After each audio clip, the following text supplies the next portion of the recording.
পারে, ধরে 10 জন মিলে ধরে ওকে জোর করে তার সাথে কিছু করতে পারে। ওরকম কিছু করলে তো আল্লাহর গজব নেমে আসবে।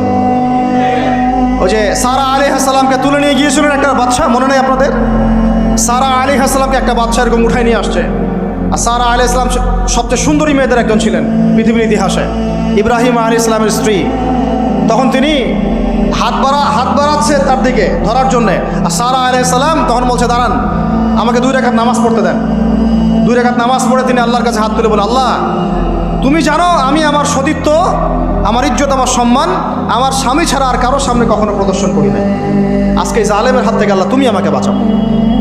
ওইদিকে ইব্রাহিম আলাইহিস সালামও নামাজে দাঁড়িয়ে গেছে। ওই জালেম বাদশা যখনই হাত বাড়ায়, হাত অবশ হয়ে যায়, মাথা ঘুরে পড়ে যায়। 3 বার 4 বার চেষ্টা করেছে, তারপর পারে নাই। শেষে বলেছে, তোমরা আমার কাছে কাকে নিয়ে